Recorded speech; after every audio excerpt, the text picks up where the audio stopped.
kita ya. Sebagai pertama ada teori belajar dari humanistik yang akan dijelaskan oleh Salisa. Kenalkan, nama saya Salisa Rahmatullah dengan NPM 2024-01-500-305. Di sini saya akan menjelaskan mengenai teori belajar humanistik. Saya pertama menjelaskan pengertian. Pengertiannya itu teori belajar humanistik menekankan bahwa proses belajar harus memperhatikan kebutuhan perasaan dan potensi peserta didik secara holistik. Tujuan utamanya adalah mengembangkan manusia seutuhnya, bukan sekedar prestasi akademik. Nah, saya mau melanjutkan. Di sini ada tokoh-tokoh utama. Tokoh-tokoh utamanya itu ada yaitu belajar efektif. Jadi ketika siswa merasa aman secara emosional dan dihargai. Yang kedua ada Abraham Maslow, yaitu mengembangkan hierarki kebutuhan atau dari fisiologis hingga organisasi yang harus dipenuhi agar pembelajaran optimal.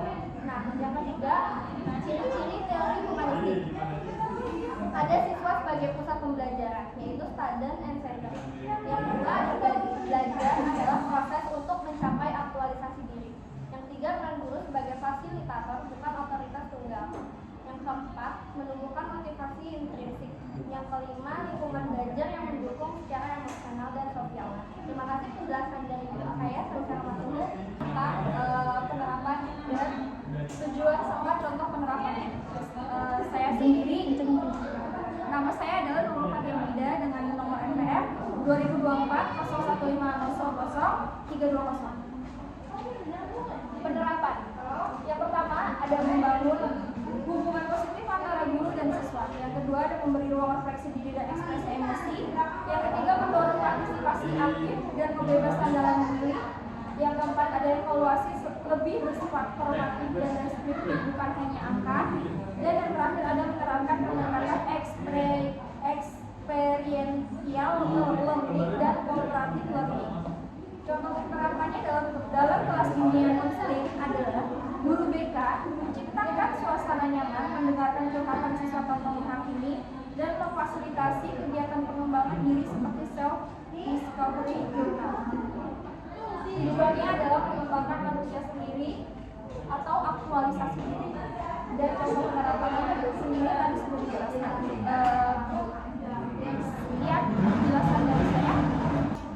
Tokoh utama Norbert Wiener adalah pencetus teori genetik dan menjelaskan bagaimana sistem memasuki termasuk manusia dan mengatur dirinya melalui informasi dan kembali. Dan ciri-ciri teori genetik adalah belajar diri sebagai sistem. Terdapat input, proses, output, perbalik atau feedback. Cocok diterapkan dalam pembelajaran berbasis teknologi atau sistem informasi. Sekian dari saya, terima kasih.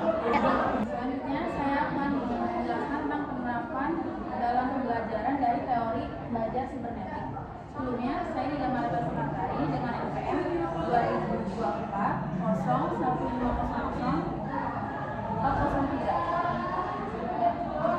Penerapannya pertama ada e-learning dan pembelajaran berbasis komputer. Selanjutnya ada sistem evaluasi berbasis teknologi dengan feedback instan. Selanjutnya ada penggunaan LMS atau Learning Management System. Lalu ada model pembelajaran berbasis pemrosesan informasi atau Information Processing Model. Ya, perkenalkan nama saya Maheswari Hari Nurul dengan NPM 2024-01500407. Di sini saya akan menjelaskan mengenai tujuan dan contoh penerapan dari teori belajar sibernetik. Yang pertama, tujuan dari teori belajar sibernetik adalah meningkatkan efisiensi dan kontrol proses belajar melalui sistem informasi. Lalu ada meningkatkan kemampuan problem solving dan critical thinking, mengembangkan kemampuan beradaptasi dengan teknologi dan informasi. Adapun contoh penerapannya, yaitu dalam pembelajaran siswa mungkin akan diberikan soal seperti kuis dan juga melalui pembelajaran daring atau online. Sekian pemaparan materi dari kelompok kami, kurang lebihnya mohon maaf. Wassalamualaikum warahmatullahi wabarakatuh.